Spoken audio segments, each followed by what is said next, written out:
Hello student, welcome to my YouTube channel. और आज हम करेंगे 5th चैप्टर की 3rd वीडियो। तो चलिए देख लेते हैं आज हमारी क्लास में क्या इम्पोर्टेंट है। आज हम जो डिस्कस करेंगे बेटा वो करेंगे रोपण कृषि के बारे में। हम वर्ल्ड की बात चल रही है यहाँ, ठीक है। तो रोपण कृषि देख लेते हैं कि वर्ल्ड में किस प्रकार की जाती है।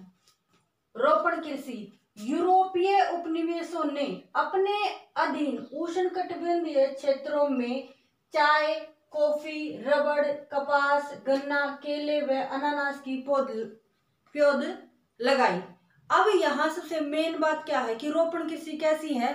जैसे नाम से ही स्पष्ट हो रहा है, रोपी जाती है, ठीक है। तो एक समय ऐसा था कि जो यूरोपीय उपनिवेश थे, ठीक है, उनके अधीन जो उष्णकटिबंधीय क्षेत्र थे उन्होंने रबड़, कॉफी, कपास, गन्ना, ठीक है, केले, अनानास इनकी पौध लगाई थी।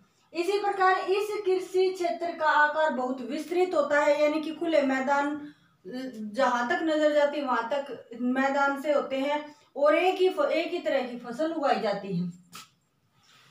इसमें अधिक पूंजी निवेश, उच्च प्रबंधन और तकनीकी एवं वैज्ञानिक विधियों का प्रयोग किया जाता है। इसमें अधिक पूंजी लगाई जाती है, श्रम भी अधिक किया जाता है, उच्च प्रबंधन किए जाते हैं और तकनीकी आधार पर इसको क्या किया जाता है, एक तरह से वैज्ञानिक विधियों का प्रयोग किया जाता है। इसी प्रकार अगर हम बात करें तो एक समय क्या था, फ्रांसीसियों ने भारत व श्रीलंका में चाय के बागान लगाए, मलेशिया में रबड़ के बागान लगाए, पश्चिमी द्वीप समूह में गन्ना और केले के बागान लगाए। यहाँ बात करें हम फ्रांसीसियों की, ठीक है।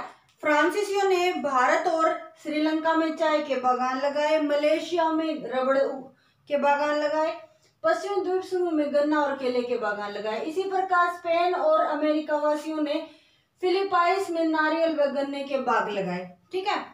तो अब देख लेते हैं, इंडोनेशिया में एक समय गन्ने की कृषि पर हॉलैंड वासी यानी डचों का क्या था, एकमात्र अधिकार था, ठीक है। इसी प्रकार ब्राजील में अब भी कुछ कॉफी के बागान हैं। अब भी ब्राजील में क्या है, कॉफी के बागान है जिनको फेजेंडा कहा जाता है। मोस्ट इंपोर्टेंट है बेटा, डायरेक्ट क्वेश्चन पूछा जाता है कि फेजेंडा क्या होता है। तो ब्राजील के जो कॉफी के बागान है उन्हीं को फेजेंडा कहा जाता है। वर्तमान समय में बागानों का स्वामित्व तो देश की सरकार या कोई निजी व्यक्ति भी हो सकता है, ठीक है। इसी प्रकार ये हमारा रोपण कृषि का कंप्लीट हुआ।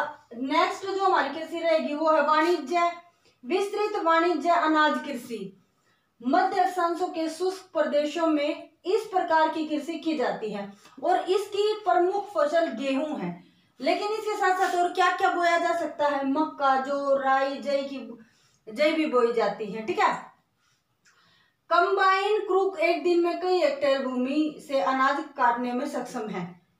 कंबाइन एक दिन में बहुत ही क्या करती, बहुत से क्षेत्र को साफ कर देती है, कटाई कर देती है।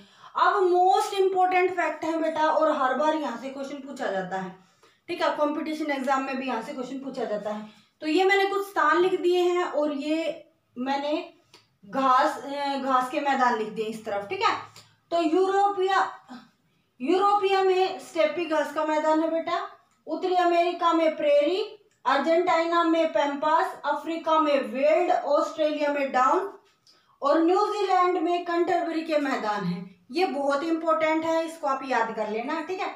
तो इस प्रकार हमारा जो रोपण कृषि है और जो विस्तृत कृषि है वो कंप्लीट हुए। तो अब देख लेते हैं हम मिश्रित कृषि। विश्व के अत्यधिक विकसित भागों में जैसे कि उत्तरी पश्चिम यूरोप, उत्तर अमेरिका का पूर्वी भाग, यूरेशिया का कुछ भाग एवं दक्षिण महाद्वीपों के समशीतोष्ण जो अक्षांश वाले इलाके हैं उनमें इसका विस्तार होता है, यानी कि उनमें मिश्रित कृषि की जाती है। क्षेत्र कैसा होता है, खेतों का आकार मध्यम होता है। जो खेतों का आकार होता है वो कैसा होता है, मध्यम होता है। इसमें मुख्यतः फसल कौन सी बोई जाती है, गेहूं, जौ, राई, मक्का, चारे की फसलें और कंदमूल आदि इस पर बोया जाता है। चारे की फसलें मिश्रित कृषि के मुख्य घटक होते हैं। फसलों के साथ साथ जो पशु होते हैं जैसे मवेशी, भेड़, सूअर कुक्कुर आय के प्रमुख स्रोत होते हैं। यानी कि मिश्रित कृषि के साथ साथ ये पशुपालन भी किया जाता है, जो कि आय के प्रमुख स्रोत माने जाते हैं। सस्यवर्धन एवं अंतः फसली कृषि मृदा की उर्वरकता को बनाए रखने में महत्वपूर्ण भूमिका निभाती है। तो ये हो गई हमारी मिश्रित कृषि। इसी प्रकार डेयरी कृषि, डेयरी व्यवसाय दुधारू पशुओं पर निर्भर होती है, यानी कि पशुओं का पालन पोषण इसमें सर्वाधिक उन्नत और दक्ष प्रकार का होता है। इसमें पशुओं के स्वास्थ्य, प्रजनन, पशु चिकित्सा पर अधिक ध्यान दिया जाता है।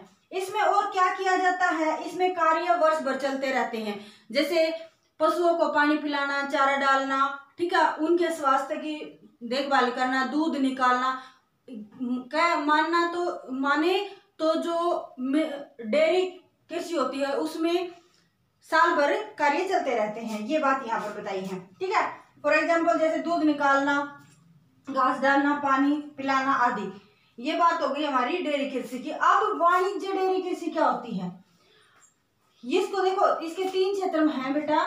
देखो, सबसे बड़ा प्रदेश उत्तरी पश्चिमी यूरोप का क्षेत्र है। जो सबसे बड़ा प्रदेश है बेटा वो उत्तरी पश्चिमी यूरोप का क्षेत्र है। इसी प्रकार एक क्षेत्र है कनाडा और न्यूजीलैंड, दक्षिण पूर्वी ऑस्ट्रेलिया एवं तस्मानिया, ये 3 क्षेत्र हैं बेटा वाणिज्य डेयरी कृषि के। इसी प्रकार बात करें जो इम्पोर्टेंट फैक्ट है वो डेनमार्क में क्या है, कौन सी कृषि की जाती है, डेयरी उद्योग की जाती है। इसी प्रकार सोवियत संघ में सामूहिक कृषि की जाती है, कौन सी, जिसको कहा जाता है कोल खरोज। इसी प्रकार डेनमार्क जिसे सहकारिता का देश भी कहते हैं, और खनन जिसको लुटेरा उद्योग कहते हैं। आई थिंक स्टूडेंट आपको ये क्लास पसंद आई है, तो मिलते हैं नेक्स्ट क्लास में। Thank you very much.